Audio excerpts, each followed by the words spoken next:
Bigger than capes. Give me some outside.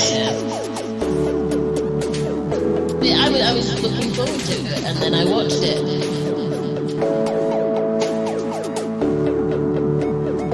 Oh, dry.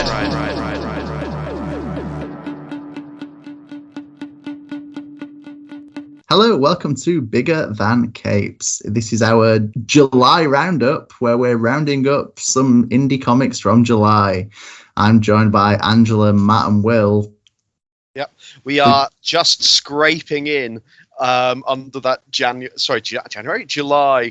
boundary, because we are recording in July. Promise. This will come out in July, right? July's Yeah. still July on Saturday. It's a long is. month. It's a long month, July. It's longer than you think. It is. I thought it. Oh my god. And you've shattered the illusion that we do these live, Matt. Yeah. That we've maintained very well. Yes. Definitely a commonly held belief. Yeah. We always Everyone record knows. live from the Bigger Than Yeah. Cape studio. Yeah, all the In the clouds. the Twitch. Yeah, I'm Cloud watching City. the Twitch chats for us now. Can we get some Where we F's in live the at chat? the top of Big Ben. Maybe we should start doing this on Twitch. Are we that No. kind of people yet? No, Oh, no, I'm thank too you. old No. for Twitch. I refuse. I still think it's a medical condition. Well, So, this has been nice. yeah, talk to you all again next month. Comment. Yeah. You know, we make that joke every single month, I think. Probably We've got like the same Probably- 5 jokes we hit every Probably time. me every time. Yeah. Pretty sure it is. So, what's everyone been doing? Everyone good? Everyone been psyched? You know, I'm good. Super Very good. psyched for whatever this is. Always. That's the podcast. Always. I've watched a few movies recently. Some very good. The Mitchells versus the Machines Oh yeah. from A look. from the sort of Sony studio that did Into the Spider-Verse, and yeah, it's very good. Very good. Fun animation. I watched Zack Snyder's Army of the Dead. Yeah. Yeah. All right. There was a brief second there where I thought you were going to say Justice League, and we were going to have to stop talking. Nope. 4 hours of my life I'm keeping. Thank you. I got 20 minutes in. I think I've said this on about 100 podcasts now. 20 minutes in before deciding life wasn't worth it. Mhm. Nothing is different in those 20 well, minutes. yeah, like in 20 minutes you found anti-life. Yeah. Solved the Well, equation. Moved on. I don't know if anybody's seen Army of the Dead, but in my most humble of opinions, Zack Snyder took a really cool concept and managed to ruin it in 2.5 hours. That's kind of what I've heard. I haven't seen it, but I've seen the wrestling match. Well, there was there was God. a pay-per-view sponsored by it, in which to follow through with that, they surrounded a ring with the actors playing zombies were the zombies. lumberjacks in a lumberjack match. Deliciously stupid. Amazing. Yet they didn't bring back WWE CW superstar, the ECW zombie. That major name that I'm sure you all recognise from your childhood's misspent. Teenage years misspent, let's be honest. Let's be honest. Yeah. Let's be honest. Let's be Yeah. honest. And let all of us be honest. Yeah, like I'd heard that was the situation with that film. That I mean, like, heist movie set in zombie-infested city should just be a win. yeah, It should. And for probably the first, I mean, it's because it's a really long film, but for the first maybe 30, 40 minutes, it's not bad. Kind of set up the characters and their kind of motivations, and the action is sort of over the top and very, which one did he do? Dawn of the Dead? yes, the In the mall? 2000s remake. Yeah, and that one I liked. I thought that was pretty good. But I think it's probably his best film. Yeah, and it's like, and it's okay. It's like better. It's better than anything else he's ever made. yeah. But it takes a certain kind of twist at a point to add an extra layer, and it's just the dumbest layer, and it really kind of ruins everything else about the film. So that's my brief review of that. Sounds So- great. I'm going to get right on that. Just talking of movies for a second. Today I was just another podcast that I listened to. Sorry, they do exist. Other podcasts are available.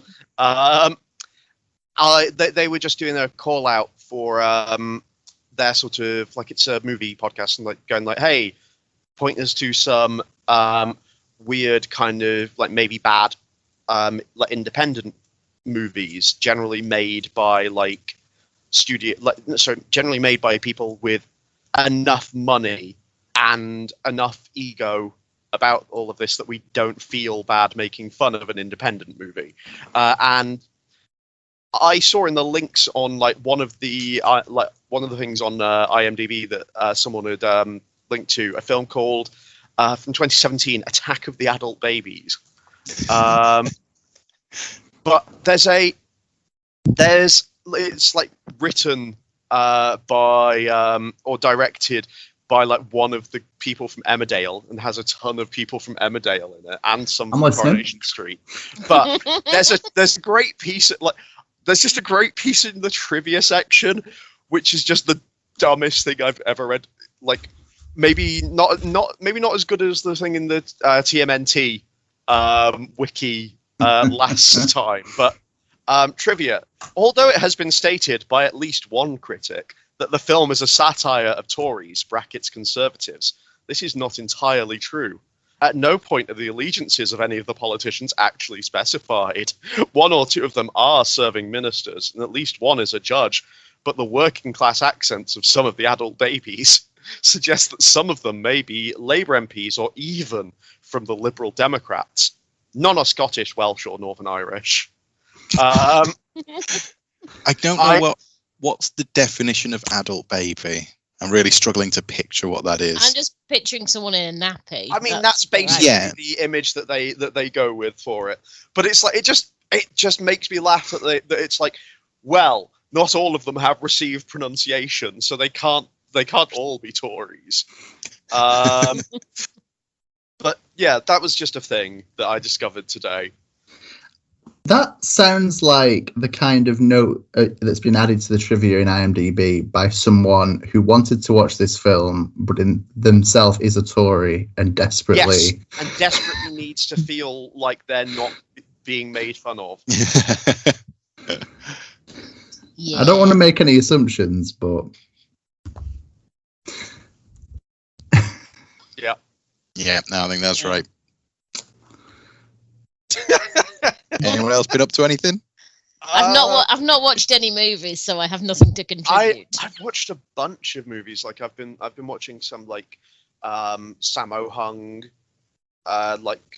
movies. Like I watched like Chinese Millionaires Express, which is about a train full of millionaires that gets derailed by a poor town to help revive its economy by like saboteurs and stuff. And there's a bunch of like different criminal gangs, and Cynthia Rothrock is in it, and she always had incredible fight scenes. Love Cynthia Rothrock. She has like maybe the best fight in the film against Sammo Hung. So that was like a film I really enjoyed. The only problem was that on the second half, the subtitles started being intermittent. So I had to kind of guess Piece from together. context. I had to kind of guess from context clues and part of like and like the occasional subtitles, the exact plot that was going on at all times. But there is a bit that's incredible where Sammo Hung is rides back on a motor in like a motorbike with a sidecar with like the Chinese like bounty hunter like lawman who was sent to catch him in Russia, and like they've met back up in this town in Manchuria, Manchuria, and Manchuria, sorry, and there's a minigun, like a Gatling gun, a hand-cranked Gatling gun attached to the sidecar of this motorbike, and they just start gunning down Chinese cowboys and it's the best scene in anything I've seen in a while. That has immediately reminded me of that stupid fucking scene in Jonah Hex where he's got Gatling gun and he's mounted on his horse. So thanks for that, Matt. Yeah, sorry. Please to say I have not seen it. I also watched Bad Boys for Life, which is the one Michael Bay franchise that I quite enjoy. But if you like Bad Boys, it's another one. If you don't like Bad Boys, it's another one. The rain started again. That yes, that'll be of a lot of use to our listeners.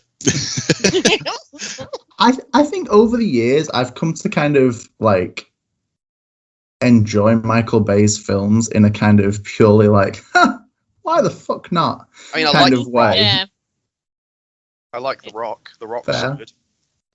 Yeah. I like The Rock and I like Bad Boys, but I don't know. Throw some others out at me because I can't think of any that I like. Well, Teenage Mutant Ninja Turtles, the remake. Yeah. Oh yeah, that was a thing. I think they were quite forgettable. Transformers 1 through 15. Yeah, awful. Yeah. That one where Mark Wahlberg and The Rock kidnap a guy. That was dumb enough to be funny. Is that Pain and Gain? Yes. Oh, I've heard that's surprisingly good. Okay, not seen it. I watched that with my dad and granddad, and my dad tolerated it, my granddad hated it, and I thought it was pretty great. So I think that's generationally, I'm correct. And if you're older than me, you're probably not going to be as into it. If you're much older than me, you're probably going to think it sucks. Reviews. Good to know. Reviews. This is what we should be bringing to the website. Little like one paragraph reviews with a shrug at the end. So this thing is fine. If you don't, it's great. Do we have any news this month? Yes. There is news. Is the news? Do we have any of it?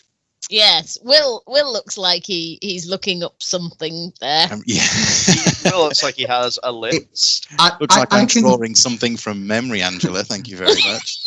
Not looking at my notes. But yes, Kurt Busiek is sort of reissuing all of his books digitally through Image. I think we actually mentioned on a podcast that, or maybe before we started recording, I don't know, but that Astro City had disappeared from ComiXology. Yeah, yes, we did. Yeah, we did mention that. And this now explains why. It's really good to get all of those books again. Astro City is a particular highlight for me, and I'm pretty sure you too, Zach.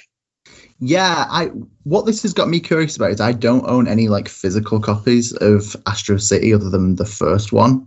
I'd really like to get some nice like hardback editions of the full run from Image. I know everything's been said to be digital so far, but I think if these sell well, I'd really like it.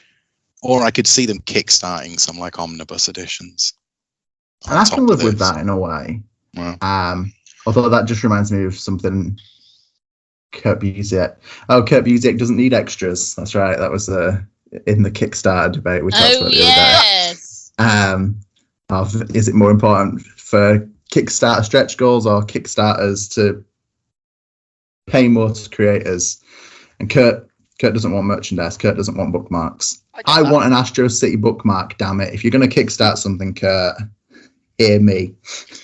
I think in the end, like, creators make that decision of like how they want to set their price point, and whether I buy it or not is based on whether what I get is worth what they're asking for. The shipping fee from the US, let's be honest, and also the astronomical shipping fee. I backed Frosthaven, like the sequel to Gloomhaven, and if you've ever seen how big the box for Gloomhaven is, well, the box for Frosthaven is even bigger, and I've had to pay to get that shipped. That is not a good thing, Back of a griffin. No. Yeah. On the plus side, at least it's somewhere new to live. Yeah. It's like I never want to be a landlord, but I could. You can hire out the space to live inside Gloomhaven and Frosthaven. Yeah.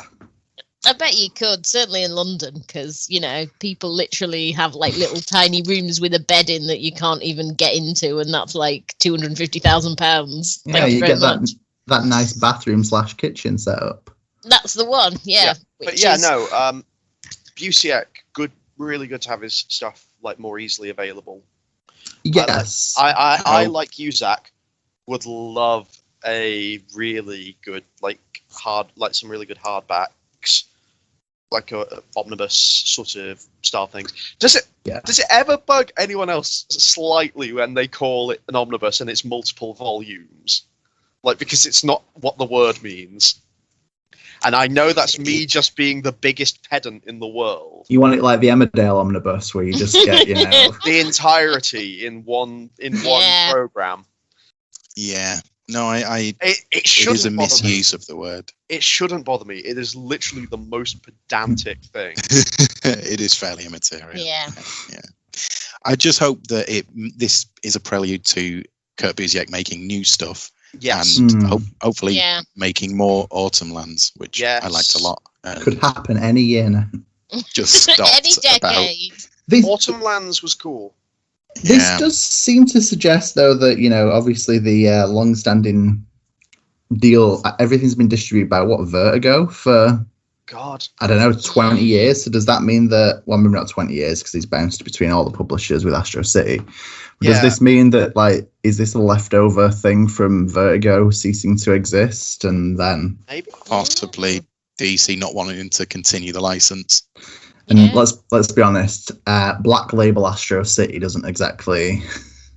Well, I think Busiek would resist them allowing it to be folded in. I get the impression he's got that much control. Well, the fact that he's now moved it to Image suggests that. So I think for DC, if they can't fold those characters into their universe, what's the point? That's what they do. Yeah. So I think it's a property that they're not making enough money off, and unlike something like The Authority or. Yeah. Hey, look what it did. Look how well it did for Watchmen. Yeah. It always pans out brills. But yeah, glad it's coming back, and I hope it kind of strikes a new audience, because Astro City feels like they're sort of timeless stories. And I think, apart from certain sections, you can kind of read them in any order as well. They're not. Yeah, a lot of it at least. Some of it is kind of sequential, but a lot of it's just little vignettes. Real good. Yeah. That's true. And yeah, I agree. I hope it reaches new cool people. And new cool people. And new cool people. You've become an person. That's how it happens. I'm not even going to retake that and edit it out. I'm just going to... People and unpeople. Leave it in. Those were the two types of people from the time machine, right? People and unpeople. That's what we have at the end of time. Yes. Yeah. Indeed. Yeah, that's it. Yeah, Zach, you fucking block. Takes one to know one, mate.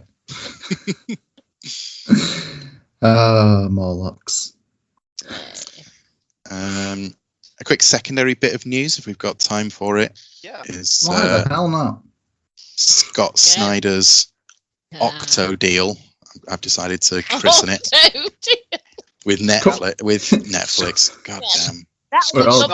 Scott Snyder will return in Octo deal. His Octo deal with ComiXology, and it is. I think it seems pretty akin to Mark Millar's deal with Netflix. Yeah. Possibly to get some first rights going on for TV and filmmaking. Seems to kind of be the trajectory these days, is that if your name is big enough, you can sort of sell all of your film rights for comics you haven't written yet. Yep.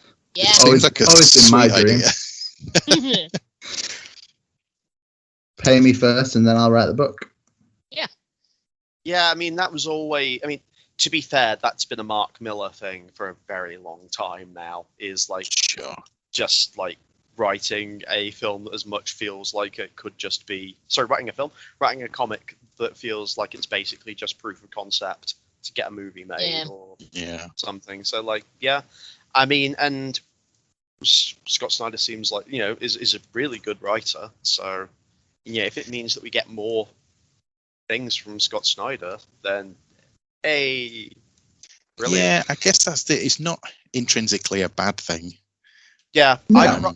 I'd rather like they were writing comics for comics rather than kind of like with the intent of it being with the intent of something being a franchise. Mm-hmm. Like, I mean, we've not had any confirmation that there's a link up with it's Amazon. All speculation. So it could just be like all the other ComiXology titles. But it's a lot. 8 books coming in. Yeah. Is it 8 books? 4 in October, 4 in the one after October, November. Yes. Yeah. Do you know how are they released? Are they going to be just issues, or are they going to be like trade length one-offs? I think they're meant to. I think they're going to be single issues. I could be wrong. You know, maybe I've just made that up. I wondered if it was like trade, but. Again, it could be trades. It's a lot to put out all at once, but it is a huge amount. But yeah, I don't know whether it's just a like TKO will sort of drop everything. All at once, so, but do it infrequently. I just wondered if they were going for the same tact. So, are we going to do Scott-tober or Snidevember? Why not? Why not both? Why not both? Why? We've already got we've got no listeners to lose, so we might as well do it. Hey, we have dozens of listeners. Dozens. Oh, well, we don't want to lose those dozens. So. There are dozens of us, Zach. Man, I will use that joke at every opportunity. I'm sure we've all noticed. The 8 titles we're getting from old Scott himself. Old Scotty Sny. We're getting Barnstormers with Tula Lote. We're getting the next one. The other 8. The Book of Evil with art by Jock. We are getting Canary with art by Dan Panosian. We're getting Clear with Francis Manapul. Duck and Cover with Raphael Albuquerque. Dudley Datsun Dudley Datsun and the Forever Machine with Jamal Eagle and Juan Castro. And then we're getting Night of the Ghoul with Francesco Francavilla. Say it fast enough, it'll sound Francesco right. Francavilla. We have Demons with Greg Capullo and Jonathan Galapian. And apparently that's 8. I lost count. That is a killer's row of artists. Yeah, it is. I think that's the thing. Even if you're not that into Scott Snyder, there's some artists there that work quite infrequently on like anything, and are often mainly working big too. Yes. I guess if these sort of deals fuel those type of projects, then good. I mean, to be fair, like I mean, I want comics people to make better money. Like, I just kind of want it to be in a healthy way. You know, like I think the business is, I think there's a good way to do it, and then I just mean there's releasing a billion covers. At least there's lots of artists working on, like, good artists like working on these, and it should be exciting to see kind of what comes out, and I think we'll at least each look at a cover and go, oh, pretty, I want to read that. Yeah, the covers by and large are pretty awesome, to be fair. And I do think with this, I guess it's another step towards ComiXology Originals, you know, seeming as legitimate as they are. I think people still overlook them at times because it's just digital and comic book fans are obsessed with physical single issues. I read Super Freaks. That was pretty good. Mm-hmm. That was a fun book. I think I've read quite a lot. I mean, I know both of us get stuff free through Prime Reading and stuff, and I think I've read most things. I've read Super Freaks and I've read The Pride, obviously, is something that we mention frequently. Yeah. I feel like we need to like express that there are other ComiXology originals available. Yeah. Snow Angels is very good. Snow Angels is very good. And that one I was reading with the people in the woods was good. You know the one. Yeah. Yeah. Wait, you were reading it with people in the woods? No, it's about like you were reading it in the woods with people. You just went out, discovered either a dark ritual or a dogging site, and started reading it with them. Both captive audiences, I find. Shit, what's the book called, Angela? You must know. I've read it. I know all what I can you mean. think of is Hailstone. That's Hailstone. Thank goodness. The one. My mind was just filled with images of you marching through a dogging site, just reading a comic aloud. Ooh. You ever tried reading a comic aloud to someone? They do not get enough from that. No. You have to do all the onomatopoeia as well. Yeah, recreate the panels in mind.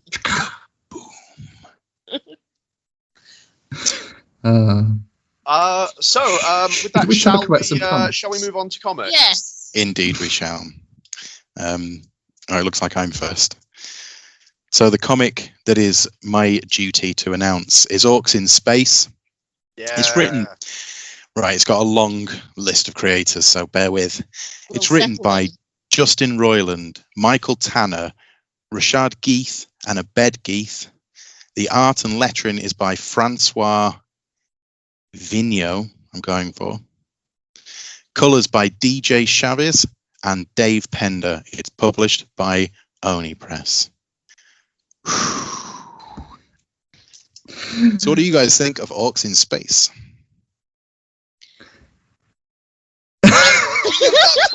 Right. No. It was. You need to tell us about Orcs in Space. Tell us more about Orcs in Space, Will. Give us some plot. Christ, it is there. Yeah, okay.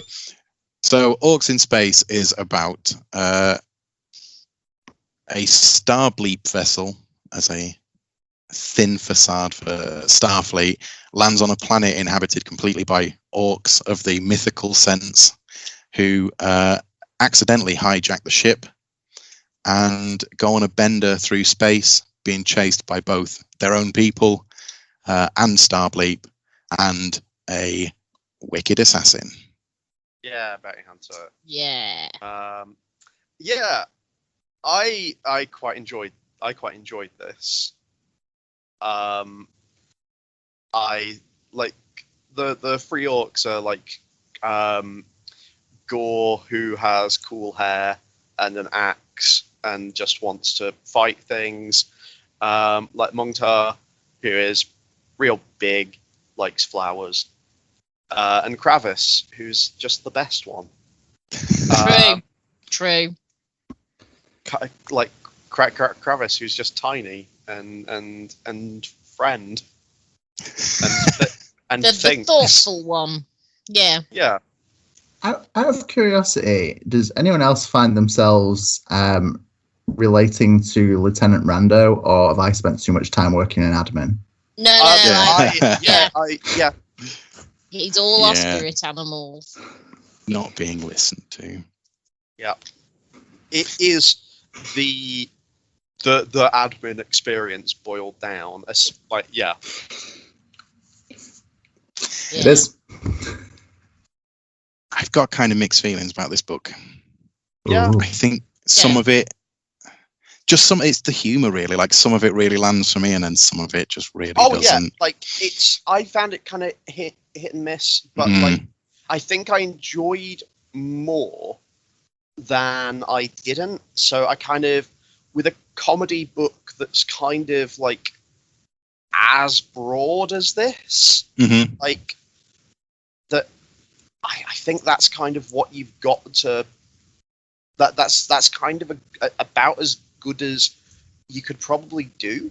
Like, is to hit enough, like to for me to kind of not feel the time when I'm reading it, and to laugh enough to kind of to think more about the laughs I had than the ones that didn't hit. I think the balance is probably the other way for me. I think for all the bits that I did enjoy, overall, I don't think it was quite enough. Yeah. See, I saw the humor made me nostalgic, which sounds weird. But as a kid, I used to read a lot of Star Trek parodies because I was a Star Trek fan. So this took me back to those days of sneaking into the adult section of the library and taking out the little Star Trek parodies that my mother was then horrified that I was reading. So, yeah, I was like, oh, God, this reminds me. And then I think back and I think, yeah, there's probably published about 1990. Yeah. So, yeah, it's a bit dated, but I liked it for nostalgia reasons. And also Robot Assassin, so I just like I wasn't the biggest fan like of a lot of the time, like the gags when the orcs were like talking about orc world, and it'd be like X orc whose title is like the lawless doing something that's obviously very involving the law and stuff like that. Those ones didn't get me that much, but like I did like I did like the orcs, and like I like the kind of throwing them into that situation of like being on super advanced spaceship dealing with space stuff when they have no concept of of space at all, and just like, but kind of, despite being weird killing machines, are also occasional of really deep bits of empathy occasionally that I find really funny. Is just like the kind of like, oh, you've made me feel bad now. I picked out some of the bits I thought were the funniest bit. Yeah. Like, remember Crab Thor the Unforgiving? He still hasn't forgiven us. It's just a good one-liner. Yeah. Good stuff. That one I liked the most out of those sorts of jokes. I agree with Angela as well, though. Like some of the Star Trek kind of parody stuff, I think was quite funny. Particularly the joke about the sort of high commando, and he says, "Now is the time to act." I think we should wait. Yeah. Like, it's just so bureaucratic, and that none of them could believe that anybody would commit a crime. That they live in such a utopia that the thought of their ship being stolen is just beyond them. Why would they do that? Yeah. I was also a big fan of, I think it's Kravis, who's like, I've been thinking, and Gore immediately cuts in with, thinking's dumb. Dumb. It makes you stupid. Good. Yeah. There's another great bit where the bounty hunter who's after them, Dash Blastoff, it's a good name. Has set a snare trap, and like for Mungtar in the garden room, and you just see him hiding in the bushes, and he just says the line, "I'm really good at this." Yeah. But then that whole bit as well with the snare, and he's set it for Mungtar, who just falls asleep. Yeah. And then he gets Kravis with it instead. And it's like, plan it like that all along. Yeah.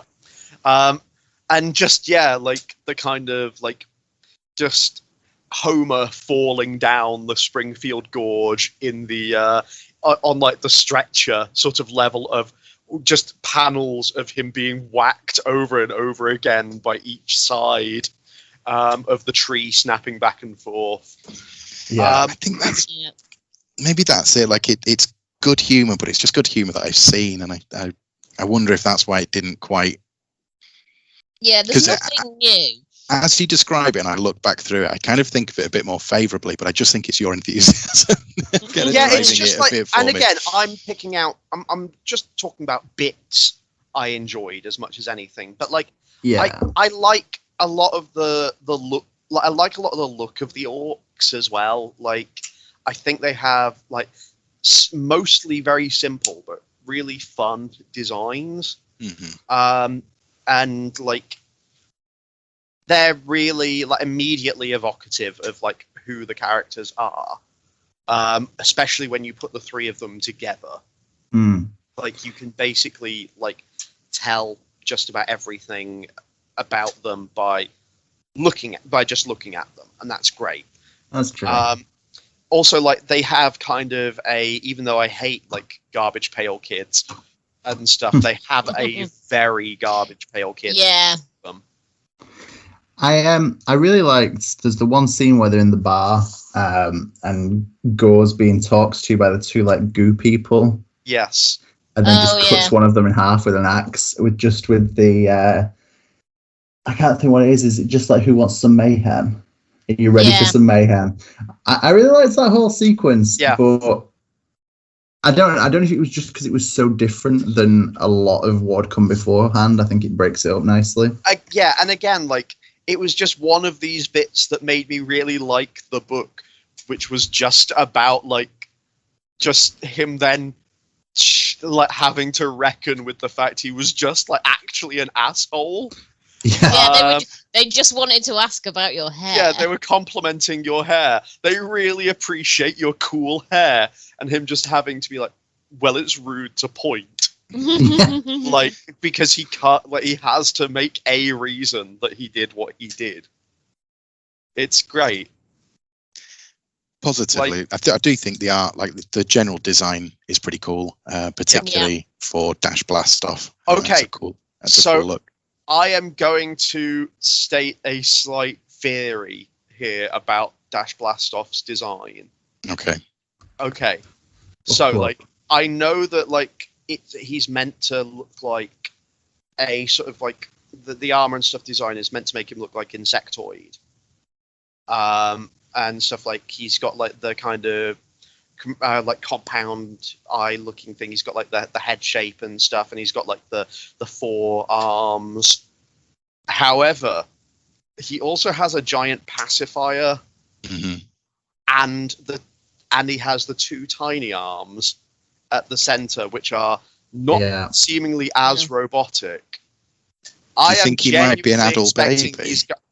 I'm not sure about an adult baby, but I'm fairly certain that at some point it's going to open up. It will reveal that he is a not necessarily. We don't know his accent. Do know he's not from Northern Ireland, Wales, or Scotland. But like, yeah, it'll reveal that he's just a baby. In there or something, and it's like just those two tiny arms. There's like a similar gag in like the first season of Close Enough, which is great. It's like the newest series by J.G. Quintel, who did a regular show, where like there's like a TikTok, like Instagram influencer type person who is revealed to be a baby in a high chair inside like that stretches into his pant legs, and a giant oversized hoodie on to cover up his tiny body. It's weird, and I'm just expecting that now with Dash Blastoff, which is a very good name. Such a good name. So and, good. I think it's a sound prediction. Yeah, and also like I do appreciate like the just weird bureaucracy and over niceness of like the Starfleet analog. That's just great. I'm sure it'll work itself out, sort of thing. And also, like, well, we can't do things exactly like that. It's a great little. I did enjoy the accountant's gag. Yes. It says, "Sir, there's an unauthorized charge for alcohol." My God. Yeah. Yeah. Also, I like how they have an accountancy division. Like, there's an entire department whose sole responsibility is to do the accounts. Yeah. I think, though, my overall impression, and it might be maybe a lack of imagination on my part, but I don't think the gag will last. I think if this was I'm not sure if it will, but I think if this was a single issue or maybe something inside of an anthology of like just running on that joke that orcs are in space, I think I'd quite enjoy that. But I think as a lengthy series, I mean, even just we had the first 2 issues back to back, and I did enjoy bits of it. Like I'm definitely not really down on it, but it felt like that was enough. That I had my fill by 2. I can get that. Like, I enjoyed it enough that I'm going to kind of probably try and keep up with this, or at least like get it in trade. Like, it's fun. Like, it's dumb, and like it is like Orcs in Space without just being like Games Workshop. Like orcs with a K, Orcs in Space, and we didn't mention Donna. Yeah, Donna is great. Like, and her and Kravis have just a really nice sort of relationship. She's like the like, you know, I appreciate these two, this orc and this floating eyeball computer just discussing life. But I think that gives us more than just the standing joke. This gives us that ultimately, as a AI, Donna has been treated better by 3 stupid fucking orcs than by the entirety of Star. Yeah, because they have no concept of like, oh, it's a machine. Like, so like Kravis is just like, yeah, would you like anything? Like, whilst we're here, like it's not something someone who assumes that like, oh, it's a computer, it's a robot, and therefore, you know, it's got everything it could ever need. Like, it's great, and I love Kravis. It's your takeaway. Yeah. So is that everything on Orcs in Space? What were you, Zach and Angela? What was your overall? Oh, sorry. I liked it. I liked it because I think it was my inner 8-year-old, frankly, who was just like, man, this reminds me of my youth. So I think it doesn't need to be very long. I think if you make it, you couldn't do this as an ongoing. I think it needs to be a fairly self-contained story of some sort. But I liked the art. The orcs, you can tell they're all individuals just from the design. I liked Donna because put an AI in something and I'll read it, as we know. And I probably enjoyed it. I enjoyed it more than you will, I can safely say. How much of that was nostalgia, I don't know. But I just had a nice time with some Orcs in Space. Yeah, don't think it always matters why you're enjoying it. It's just good to enjoy. I am kind of curious. I think this might only be. I think there's only been 4 issues solicited so far, and that's the full first arc. So maybe it will be quite a brief thing. So yeah, I mean, I'd love this as just a limited series. Yeah, and I can see that it might just be those 4 issues and done. And I think across 4 issues, 3 issues kind of, because this has come as a 2-in-1. 2-in-1. I think you could probably get enough for this to be quite a decent graphic novel type thing. I do wonder with a 2-in-1 issue as the start, should this have just been a graphic novel? Yeah, it does. It feels like you could have just put it all out there as one read rather than do it in singles. But as we all know, all comics work. I would have preferred it in the old sort of Oni Press style of just putting out an OGN, like a small, like in their old sort of like digest sort of manga size volumes. Like I feel like that would have just been pretty perfect to this, but I feel like maybe with the fact that like Justin Roiland is working on it, they were like, oh, we can, like we should probably put this out as singles. Bit of name recognition. Yeah. Yeah. True. No, I don't really like buying singles. No, so I yeah, would have preferred a trade. Even then, like I say, it's probably already about as long as I would have liked it. But I appreciate like they seem to have a good feel for how long it should be. They're not kind of just trying to spin it out forever, and I appreciate that. Like, it's not quite for me, but I wouldn't kind of hesitate to recommend this book to others who I think might like it. You know, it's not. I don't think it's a bad comic. It just sort of misses the mark for me. Yes. Fair enough. So, Angela, talking of missing the mark, how about someone who never misses the mark? Indeed, that someone would be Ninjak from Valiant. So this is the relaunch of Ninjak. We have had many Ninjaks over the years. This is the latest attempt to make Ninjak be popular again. And it is the words and art are by Jeff Parker and Javier Pulido. Yep. And Javier Pulido also does the letters with one of my favourite letterers, Dave Sharp, which is nice. So for those of you unfamiliar with Ninjak, Ninjak is a ninja. He used to work for MI6. He's not now because of the events of Ninja K, which was the previous run. You don't need to know what went on there.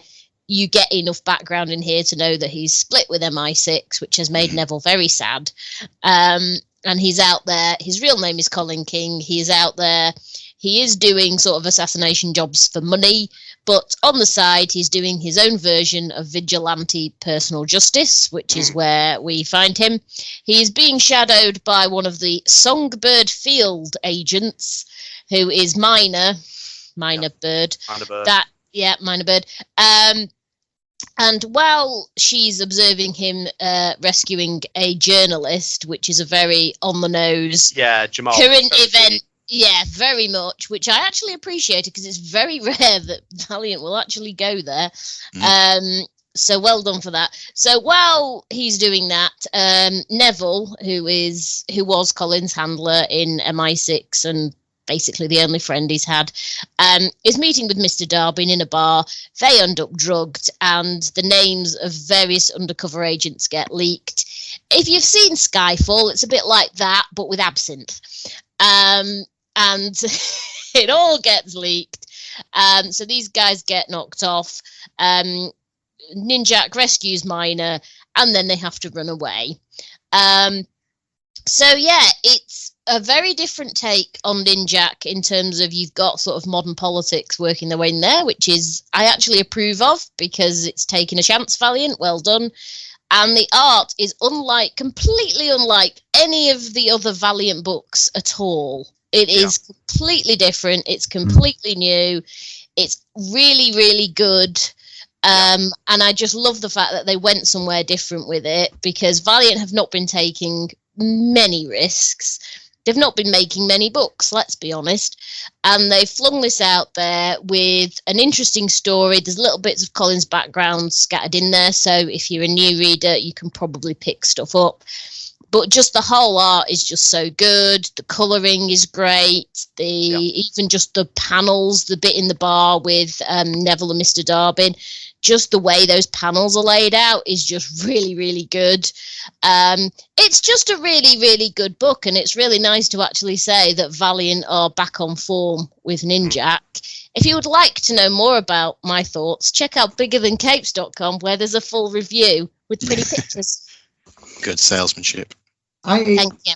I do agree with you. I think whilst Ninja K was a good run, I think it did kind of lose its direction towards the end, and then we got Killers. Was Killers after that about the other ninjas? Killers, yeah. How did you read? Did you read them in singles, both of you?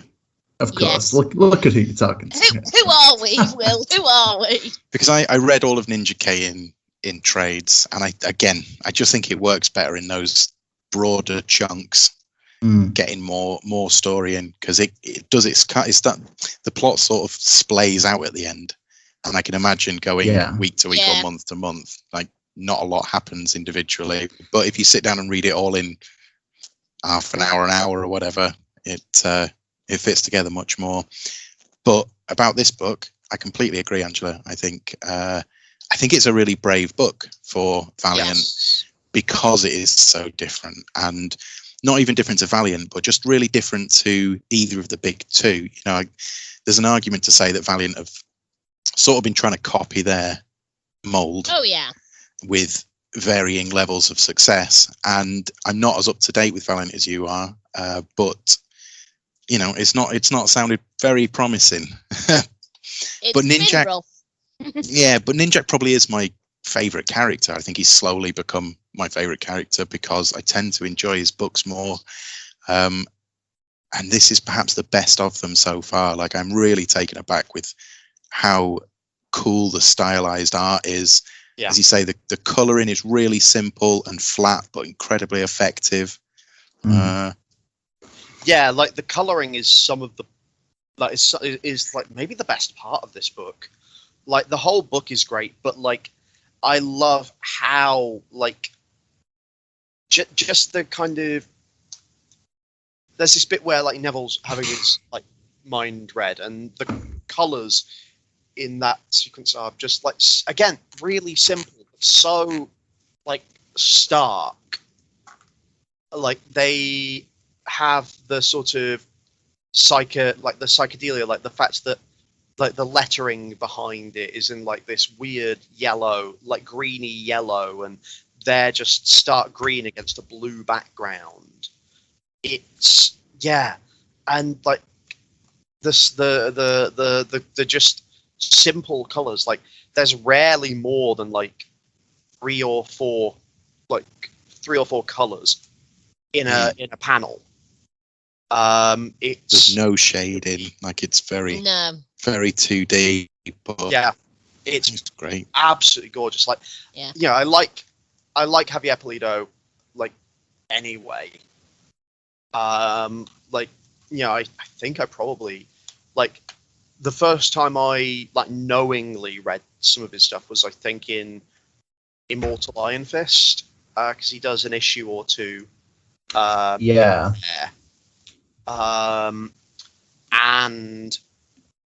you know, did some like did a bunch of other stuff because he's been working since like the mid-90s.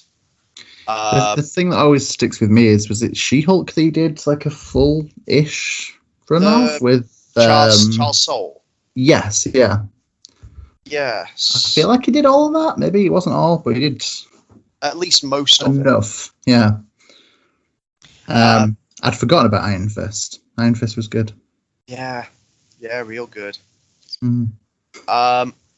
So like, and it's a great looking. It's a great looking book. It's really like really simplistic without ever kind of. As in, I say it's simplistic. It's only simplistic in the sense of like it minimizes kind of the distractions whilst kind of including everything it needs to make to make the sequence feel real. Yeah. It's great. The kind of the action and movement and what's going on I was never confused. I was sort of never in doubt. Yeah.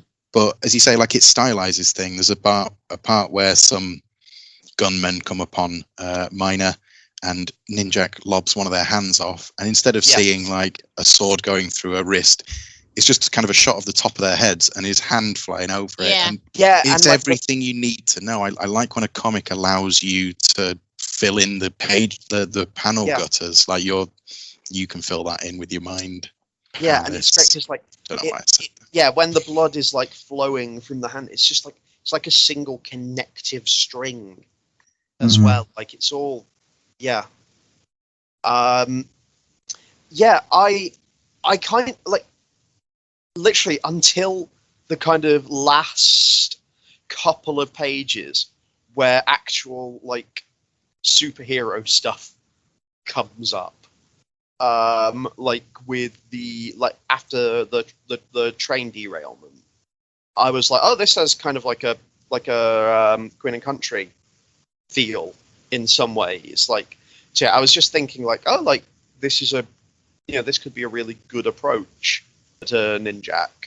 And I mean, I'm still really excited. Like this is probably, of the books that we've read for the show, probably the best like Valiant book that we've done.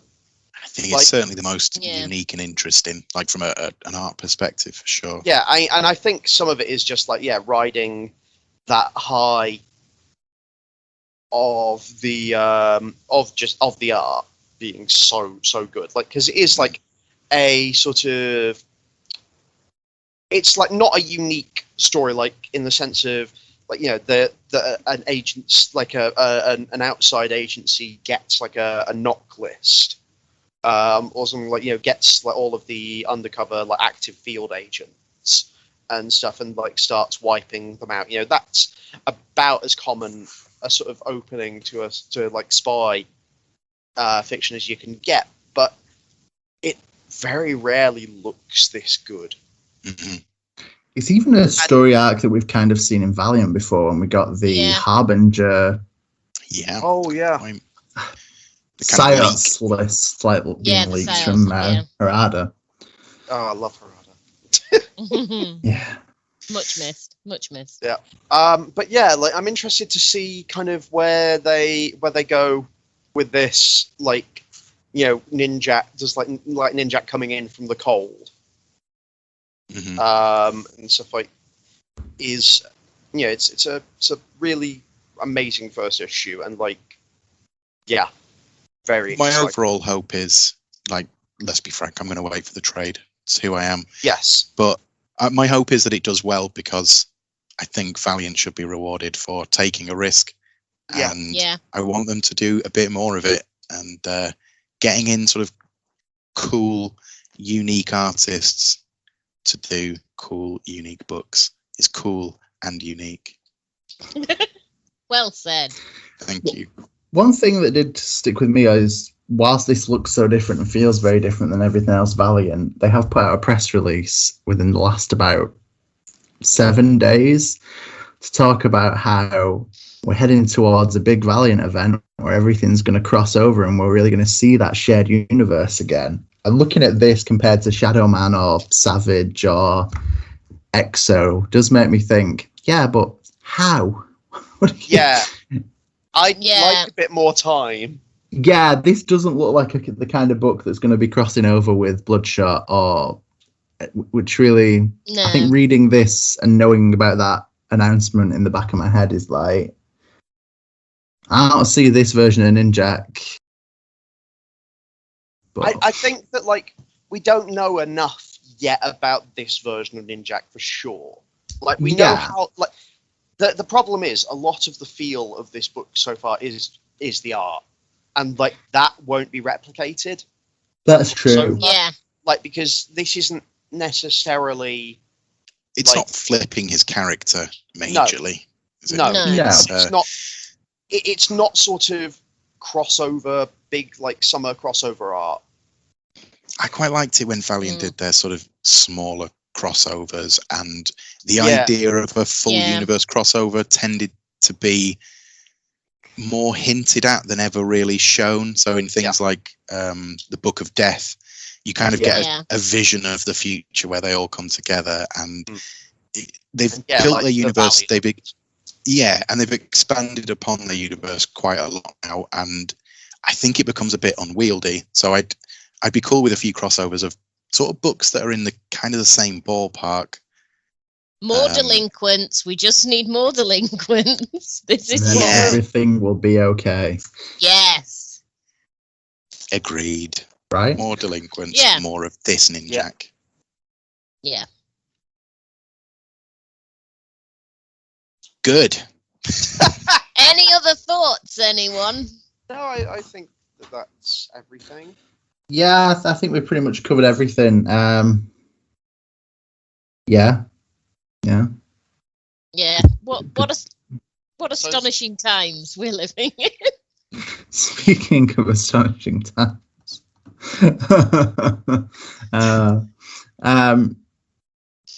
Hi, I'm Zach, and I'm here to introduce you all to Astonishing Times #1 from ComiXology Originals and Variant Comics. It was written by Frank J. Barbier and Aris Quinones.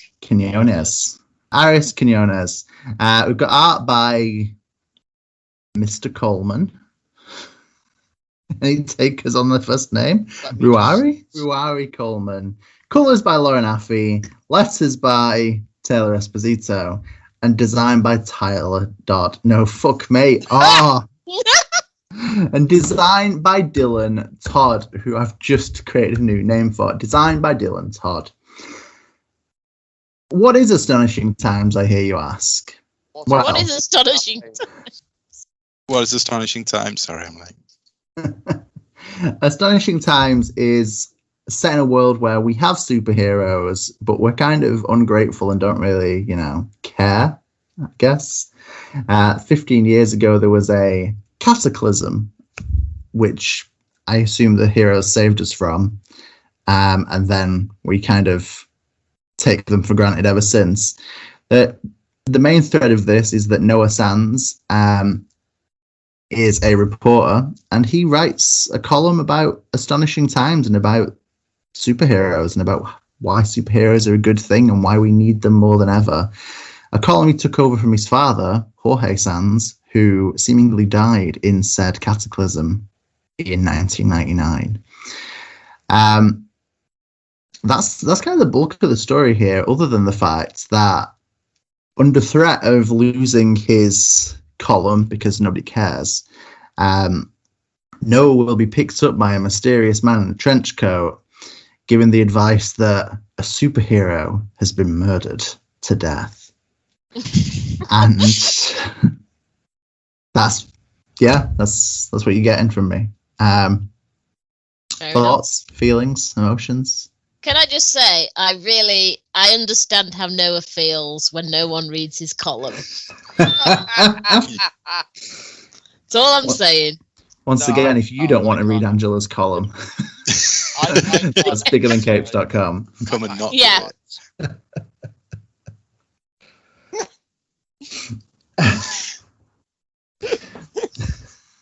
on a more serious note, I'm not entirely sure.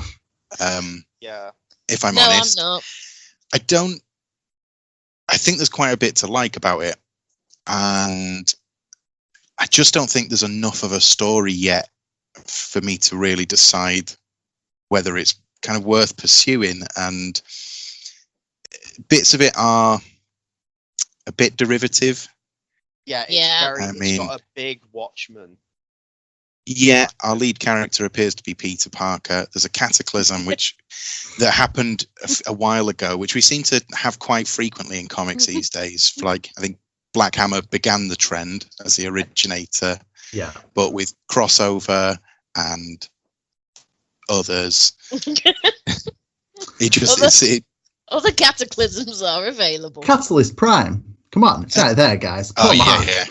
No, yeah, you're absolutely right. I should have known. I should have seen that title. One. But I guess this idea of superheroes where people have just kind of gotten used to them is a slightly different take to some of the others. Like it is slightly different than. I mean, it feels like it's a commentary on, like, at least part of it is like a commentary on like superhero movies, like, and the sudden sort of popularity over the last like 10-12 years. It was 2008 that Iron Man came out.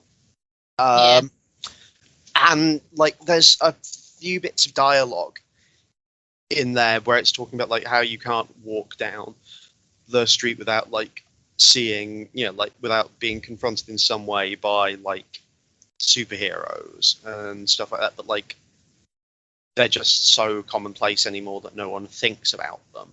Mm-hmm. Like, that just kind of feels like a commentary on the place of superheroes in popular culture now. Like, it's... I feel like I want that, like, this I don't know how I feel about this book. Like, yeah, part of it's plot, like just not having enough there.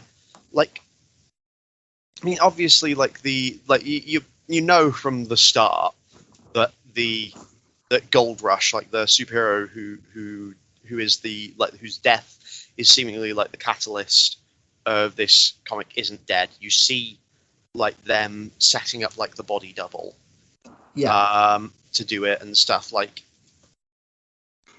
the thing, like and then kind of the ending page is like him showing up at at some sort of shadowy like agency or place that has a plan to kind of help fix the world.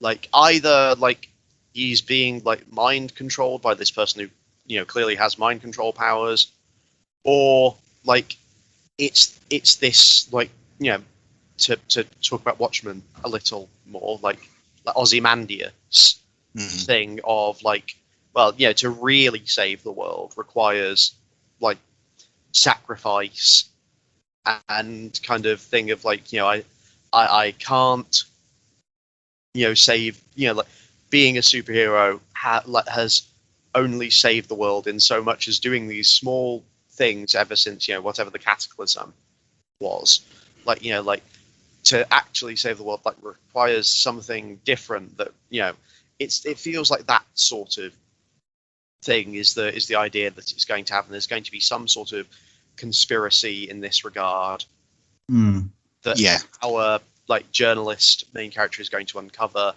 Like the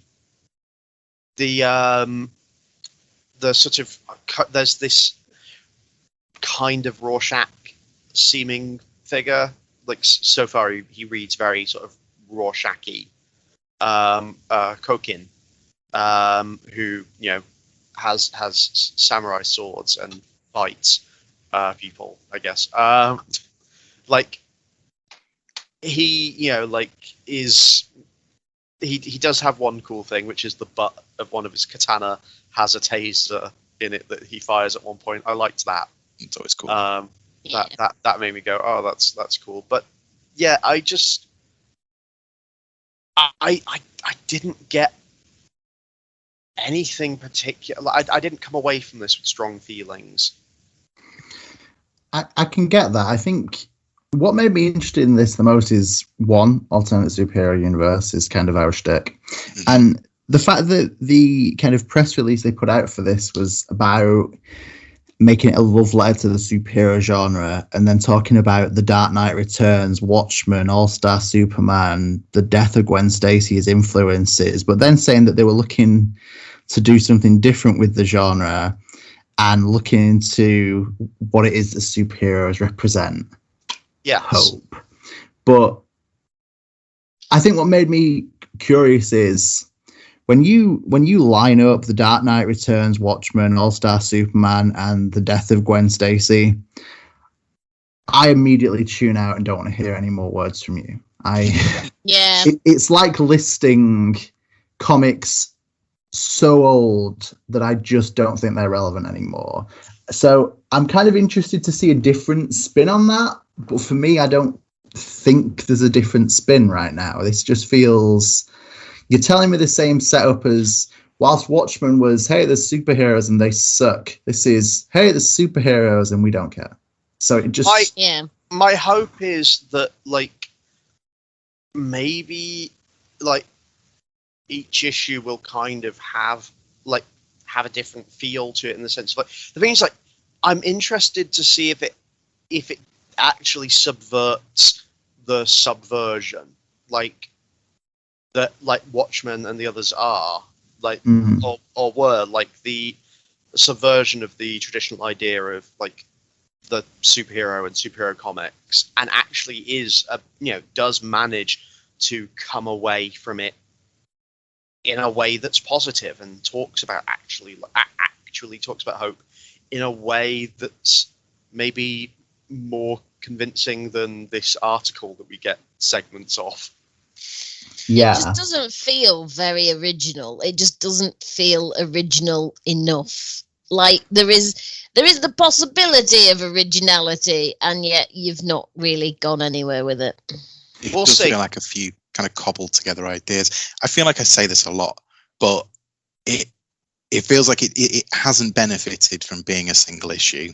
No. There's a lot of setup, and it kind of suffers from the fact that the setup is in a world that we are all, as comic readers, very familiar with.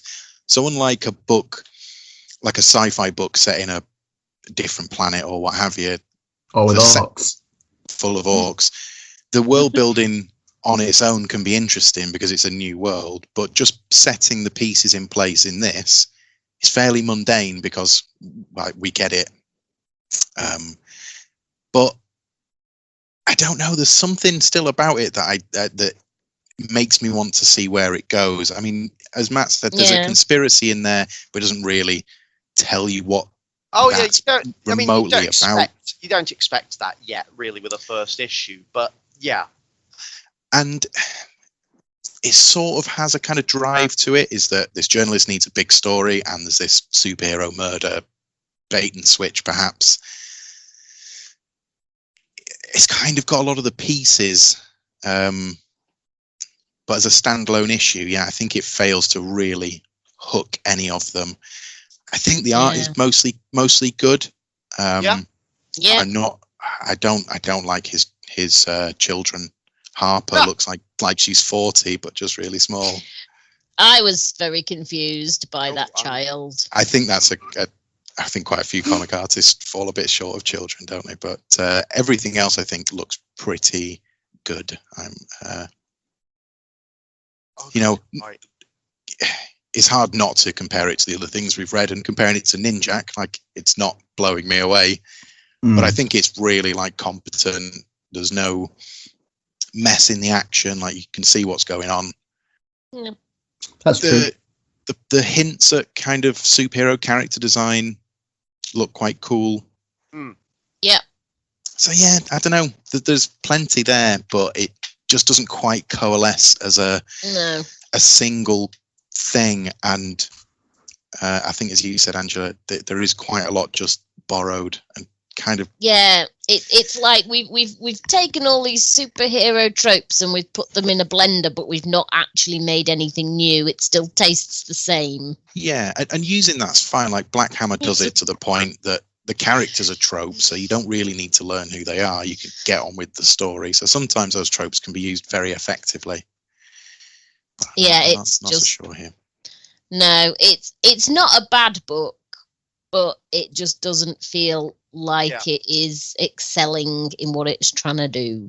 Again, I feel like give it another maybe 2 issues, and I might be saying something really different. Yeah, absolutely. I think it's got potential, but it's slight at the moment. Yeah. Yeah, it's not the strongest first issue. No. I am curious enough as to where it's going to go, and if we are going to get this, hopeful Watchmen type thing. I don't know. One of the things that did immediately strike me and ties back to something we've already talked about is isn't hopeful Watchmen Astro City? Oh, yeah. So I don't know. I'm curious how. It seems strange to list the influences as the dark and the gritty. It just seems strange to list all the dark and gritty influences and ignore the shiny happy ones, unless it is a kind of like when people take things from a popular song and it's like, hey, no, I've never even heard of Red Hot Chili Peppers, man. I don't know what you're talking about. Vanilla Ice breaking down the beats to explain. There's an extra ding, or one less ding. I can't remember. Yeah, it's not the same. But yeah, I think I can forgive some of that stuff as marketing bump. Like, it's probably quite hard to stand out, particularly as making a superhero comic that doesn't have a movie already tied to it, is probably pretty tough. So throwing those names out from a marketing perspective, I kind of understand. Like, although we disagree to varying degrees, they're considered some of the kind of classics of the genre. So I see why you throw them out there. I don't see it in the book at all. I don't see those specific influences outside of Watchmen and broadly the world, but it doesn't read like Watchmen. It doesn't feel like Watchmen, and it doesn't feel like any of the other books mentioned. So I think I can put that aside and just, kind of judge the book on its own merits, be what they may. I agree with that. Yeah. It is annoying that they do it, but I guess it's a necessary evil for trying to sell something. Yeah. And ComiXology are really trying to sell this one because it's one of the flagship originals. So yeah. I think the Variant website, the YouTube channel, is pretty popular, and I think they're banking on sort of his crowd, Aris Quinones, to bring in other readers from basically from Marvel and DC. He does a lot of videos about those, so I think they might have something. They might have a ready and willing market for this book. Yeah. And again, I feel like this could surprise me within like 2 issues. I think maybe I don't necessarily feel like a second issue is necessarily enough, but yeah, by the third, I feel like I even like I could enjoy this. Mm-hmm. Bermuda is the name of the comic. Written and lettered by John Layman, with art by Nick Bradshaw, and colours by Len O'Grady. Bermuda is basically like, so the Bermuda Triangle makes people disappear. Yeah, it does make people disappear. I can't remember the rest of the Barry Manilow song. Shit. This book is where they go to when they have disappeared, but not like seemingly not all of them, but at least like the big ones. Your Amelia Earharts and such probably here. Have you got another to name, Matt? I'm trying to remember. There are a few like ships that were supposed to have sunk there, but she's the big one. Titanic, Black Pearl, Oh yeah, sure, the Titanic. HMS Shag at Sea. But yeah, so it's basically like a plane is caught in a storm around Bermuda, specifically around the Triangle. And it's like a private jet owned by the oh my god, my brain, the Randolph Corporation, and the directors, 2 children plus their bodyguard, are aboard when it's brought down, and they wash up on an island full of sea creature monsters and Komodo dragons, giant Komodo dragons that are used as cool mounts.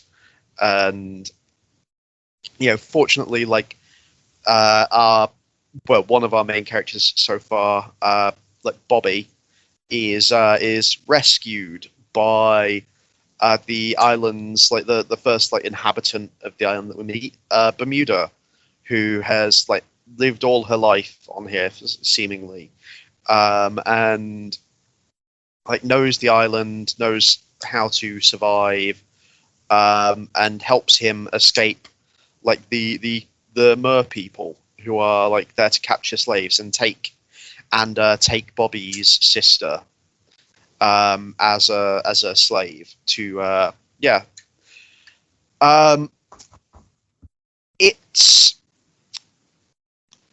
it's a fun little adventure story so far. I forgot the best character, Camo, who is just a cool chameleon lizard. that's giant and that they ride on. You know, has a saddle and everything. Yeah, it's just kind of like, so far it's just like an adventure comic set in, you know, your sort of land before time sort of situation of like, sorry, land that time forgot, not land before time. There's no like, there's no tiny little dinosaurs that are, you know, all friends, you know, and talking about like tree stars. Never rule it out, mate. I mean, I was thinking about how I might describe this book in case it was mine to do. And the closest I got to was, what if Oliver Queen landed in Never Never Land and met Rufio? Yeah. Yeah. Fair. See, my go-to was going to be, you know, the far, far away that we talk about all the time from Action. Yeah. That. I thought, my brain went, oh, this is a bit like the setup of Savage, isn't it? Yes. Like the original run of Savage before he came back to London and killed dinosaurs, that's by the by. But yeah, it just reminded me of that, and I couldn't get over that. I mean, it's not the most uncommon, like, story, you know, as far back as something like, you know, Robinson Crusoe or like the Swiss Family Robinson sort of situation. Like, it's a fairly common trope, like the you know, the person lost at sea who washes up on like a mysterious island.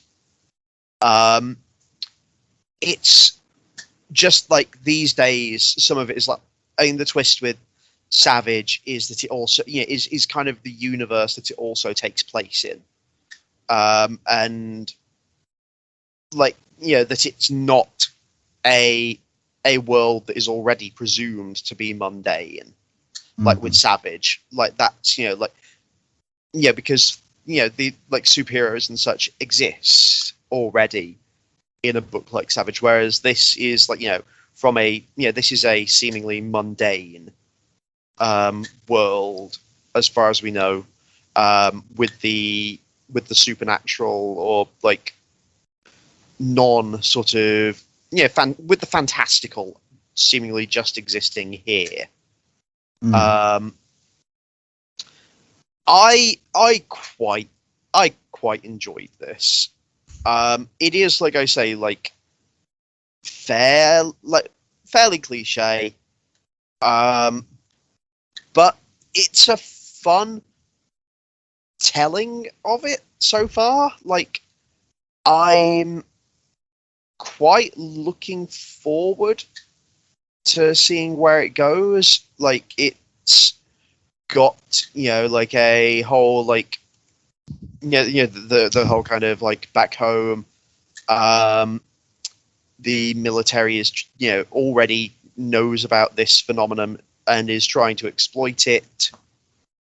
The like, yeah, it has the potential to be quite quite fun. Plus, giant chameleon. I think the giant chameleon is probably the best bit for me. I probably didn't enjoy it as much as you, Matt, I'll be honest. Yeah, probably. It just lacked something for me. I think it was the same problem I had with Astonishing Times, is that there's nothing in here that's particularly original, and it didn't feel like it was doing enough with the tropes that it had. Yes. And the setup that it had. I wanted it. I liked it. And I think Bobby was an interesting main character. I think Bermuda's an interesting character from what we see of her. There is Camo, the giant chameleon. But at the same time, I wanted something a bit more original with a different feel. The pacing felt a little bit weird because I sort of got to the end. I was like, okay, then. It felt like both a lot happened and not a lot happened. Yes. So, I wanted to like it more than I did because I like John Layman, but this is not. It doesn't quite feel like 20 pages worth of things happen. No. Like, I'll definitely say that.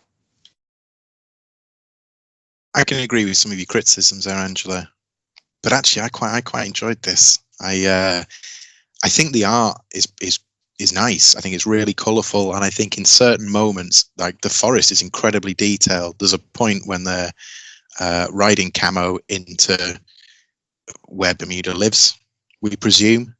And that kind of double page spread, I just think looks really great. I mean, it does play into some tropes I'm into, that kind of technology reclaimed by nature, fish out of water, you know, sort of preppy kid stuck in the jungle, but the jungle that has magic and pirates and mer people. A bit differently to Astonishing Times for me, I think it set out its main A to B is much clearer. They need to save his sister and they need to get home ultimately. So I think it's a much simpler narrative, but I think that benefits the book in this case. And I think that the last 2-page epilogue is actually really good storytelling. I think it tells you a huge amount about the world back home, who their father is, what's going on in 2 pages and quite little dialogue. I was impressed actually by how much information that managed to get across and set up the sort of that's the most efficient storytelling in here, like definitely. Yeah, because you're right, the rest of it is actually quite I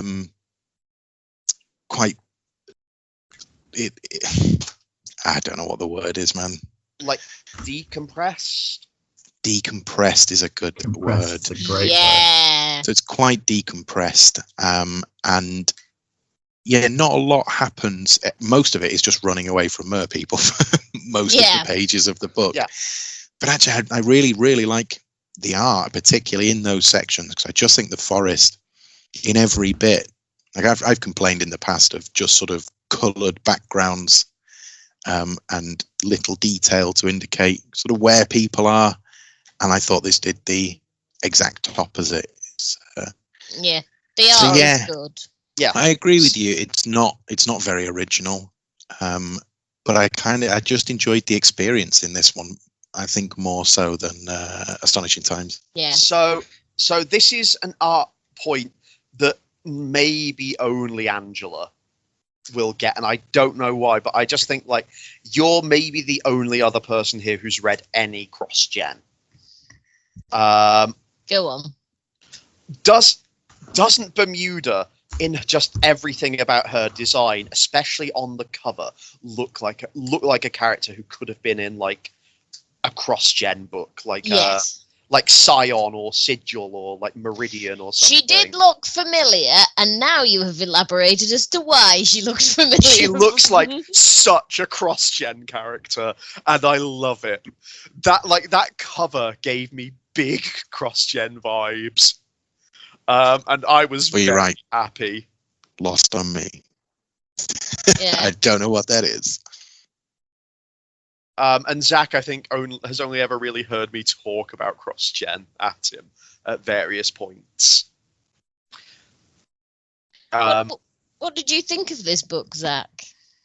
I think Will is correct on largely pretty much every count. You know it. I read this book last, I think. Mm-hmm. And out of all the books this month, this is the comic that is like just chilled out. And I think that really saved it.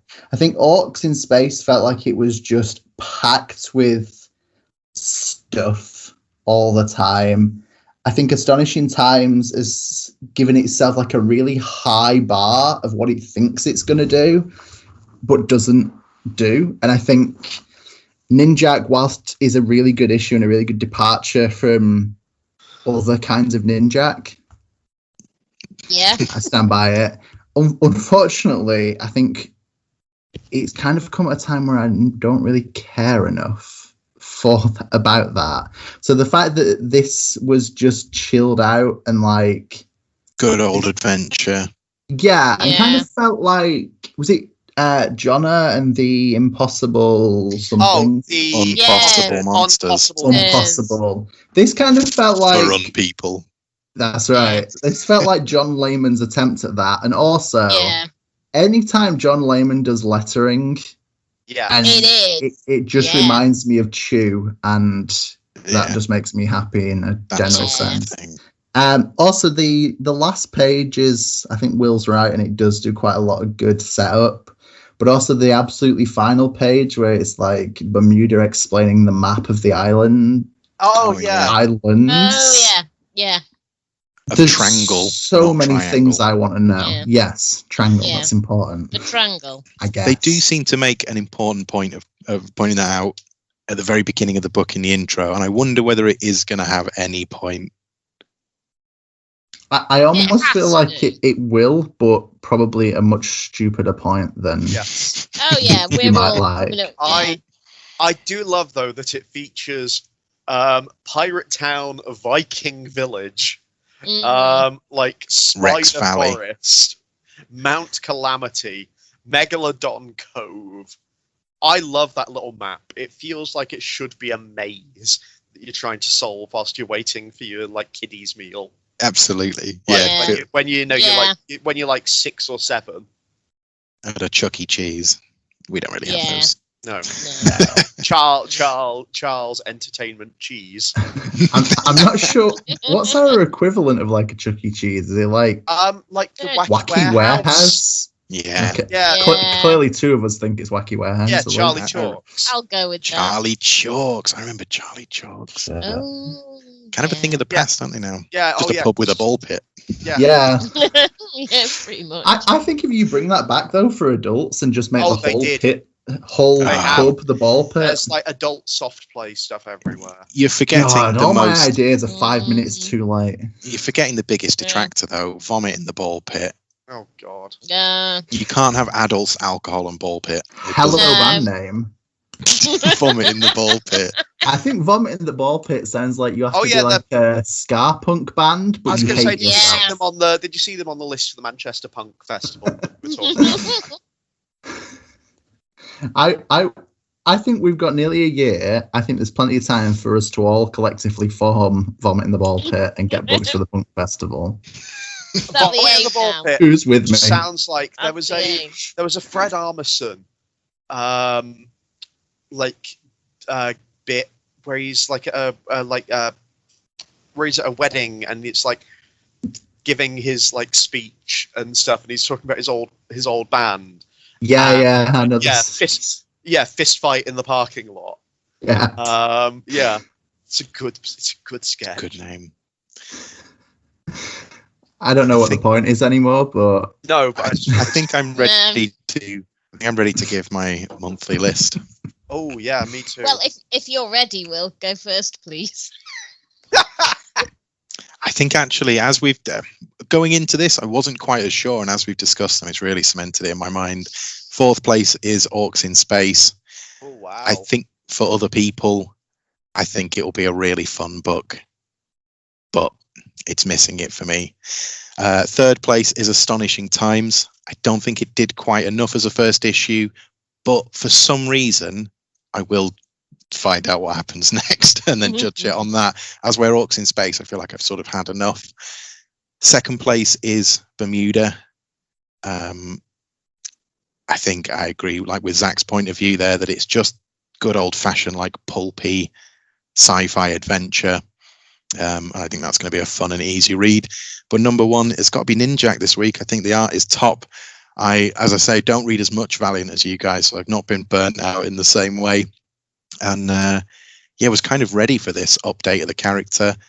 Angela mentioned earlier as well, it does a really good job of catching up kind of what you need to know, and then cracking on with I hope, a cool story. But the art really blew me away on that. That's my 4. Zach, how about you?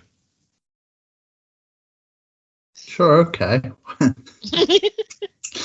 I think I'm going to start by, as is rarely seen, agreeing with Will. Christ, this feels...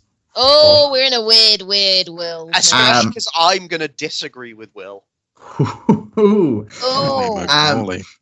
So, in 4th, I'm going to go Orcs in Space. I think it's fun, and I'm probably going to read a bit more of it, but I think I would be happy to wait for the trade.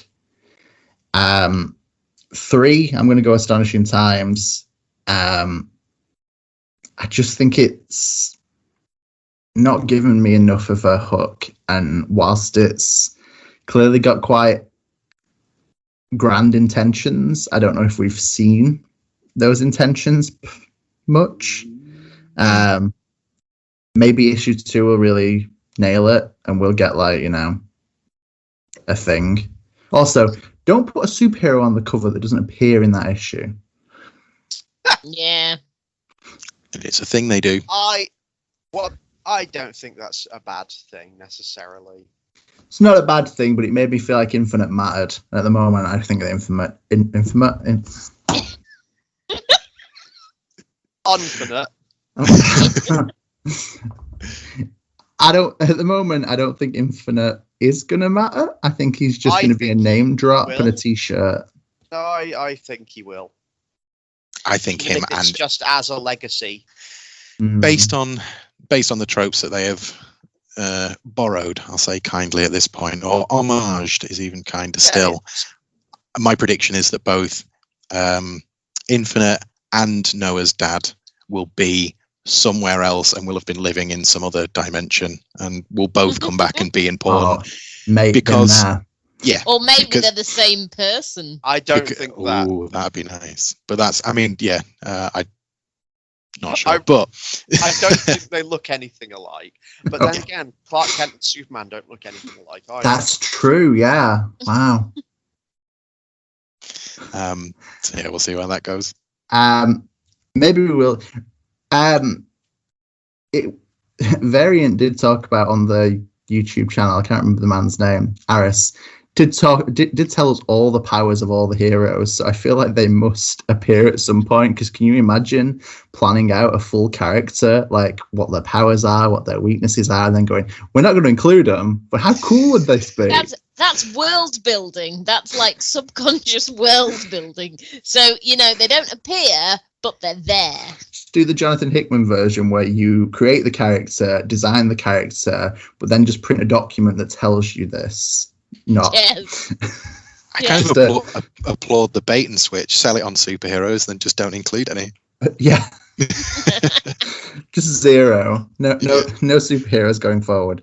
Anyway, the point, I believe, was your ranking. Yeah. This is where I'm going to diverge from Will, and I'm going to put Ninjak in number 2. I think it's a really good Ninjak. I was going to try and make some kind of Ninjak pun then, but I don't have one. It's ninjactional. No, that sounds oddly erotic, but I don't know why. No. I don't know what that was going to mean.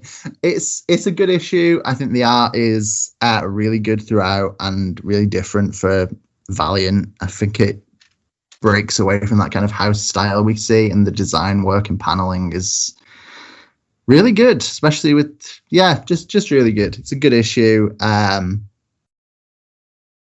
not sure where it's going to head in issue 2. I maybe Valiant, don't know. That's often seems to be the case. That's usually the case.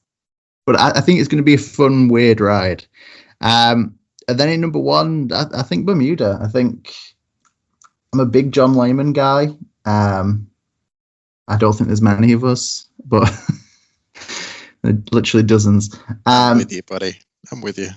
I think it's weird enough, and I think we've got a real weird cast of characters introduced. We've got mer people, the threat of Vikings and dinosaurs and pirates and megalodons. That's a high bar of, and if I'd not read Chew, I would think that was just like set dressing on a map. But because I've read Chew, I'm like, yeah, of course, this is like base level John Layman. This is downright, not even trying. I bet some of them have got some kind of ludicrous food-based powers. Tortilla Ninja Stars, baby. Tortilla Ninja Stars was a power in Chew, right? Mm-hmm. Okay. Yeah. Weapons made out of tortilla chips or tortilla wraps. I don't know. Tortilla weapons. General tortilla arsenal.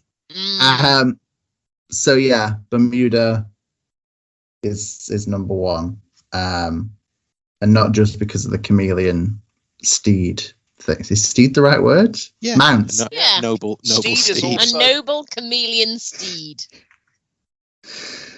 Don't think I'm ready. I don't know what's happened in the last hour. My brain is just fried. Somebody else say some things. Angela, what's your top four? It would be me. Well, I'm going to disagree with both Will and Zach, so that's fun, isn't it? It'll be the first time we have four different lists. This is exciting. I'm kind of thinking Angela and I might have the same list. Oh no, I think our three might switch. The world will just crack if we agree. Anyway, so at number 4, I'm going to put Astonishing Times. It's absolutely fine. I liked it. I will be reading more, but it just didn't do anything new for me. I need something a little bit more original. So yeah, I have nothing more to say on that. At number 3, I'm gonna go Orcs in Space because I saw Orcs in Space, innit? It amused me. I laughed at it, and yeah, not all the jokes landed, but it was just reminded me of all those Star Trek parodies, and it works well. Just, poking fun at tropes and science fiction, and also it has, really thoughtful orcs. And then at number 2, I'm going to say Bermuda, because even though it didn't do anything original, it did it way better than Astonishing Times did for me. And it had better art, and it was just quite pretty. And I want to see the Megalodons, and I'm really hoping that those appear. Fair. And then number 1, it kind of has to be Ninjak, because Valiant own my soul, and I am contractually obligated to place a Valiant book at number 1. But no, it's fresh, it's original, it's something different from them. I am worried about how that's going to go in the future, because we've been here before with Valiant. We will be here again, no doubt. And I hope it gets a fair shake and it doesn't just end up as a limited run and then we're just going to try and reboot the universe again, because reasons. Mm-hmm. Okay, so Angela, go on, Matt. Don't panic. This is just please don't panic. Roll it out. This could be a historic moment. We have the same order. Oh no. That's why it just thundered over my head. Yeah. Got the same. So number 4 for me is Astonishing Times. I feel like you say, a few more issues and it might be great. I have no experience with the creators. I don't think, at least.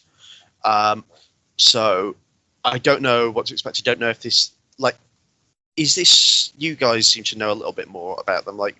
Is this their first actual sort of comic, writing or creating an actual comic experience? For Variant Comics, yes, but Frank J. Barbier is a comic writing man. To be honest, yeah, Aris Quinones is the only one I'd heard of, and he runs a YouTube channel, so I think he is entrenched in comics, but not as a creator. Yeah, I think it's telling that it's co-written. I think that's often what will happen if a sort of celebrity-ish kind of name comes in. I think they'll tend to give him a co-writer. Yeah, sorry, go on.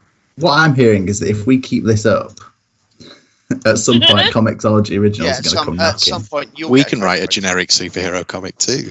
Hey, that's a little cool. That's harsh, Will. We can write any kind of comic as generic as you like.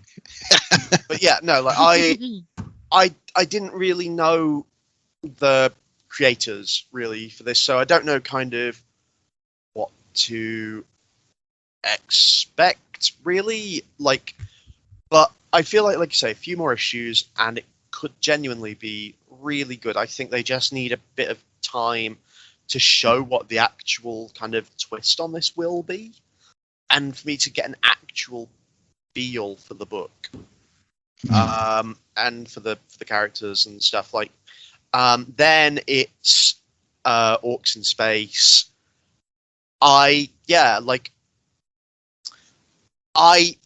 really enjoyed this. It's dumb as hell, but like I liked the characters for the most part. Like they're fun. It's a like dumb as hell. Like it's a dumb as hell book. But I love Kravis, man. He's a little orc, and he's a good friend. Enough to get it into number 3. Like it could, like it wasn't anything incredible, but I had a lot of fun reading it. So yeah, in like number 2 is Bermuda. Again, like really enjoyed it. Has the potential to be like really fun in a sort of like Pippi Longstockings kind of like Swiss Family Robinson Crusoe sort of situation with like the military industrial complex added in. Yeah, like I really enjoyed it. Looks occasionally like a cross-gen book, which is big points. And then yeah, in first place was Ninjak. Like Ninjak, I think it's as good as the rest of it is. It's the art just was fantastic. Story has potential. It'll feel weird, like to see Ninjak not in this art for a while, which is why, like I was saying earlier about the crossover, is going to feel weird. But I'd like to see where they go with this, what they decide to kind of set up as the new equilibrium for like Ninjak. And yeah, the stars aligned, and for the first time in history, I think Angela and I had complete agreement on order of books. Yeah. We are living though in astonishing times. We are living in Ninjak. Yeah. And that's us. Yeah, that's all of our lists. That's us done. So I guess we'll be back next week for something or other. I don't really know what we're doing back, guys. But we have been until then. Yeah, we've been Angela, Will, Matt, Zach, collectively bigger than capes. Yep. And remember that comics are bigger than capes.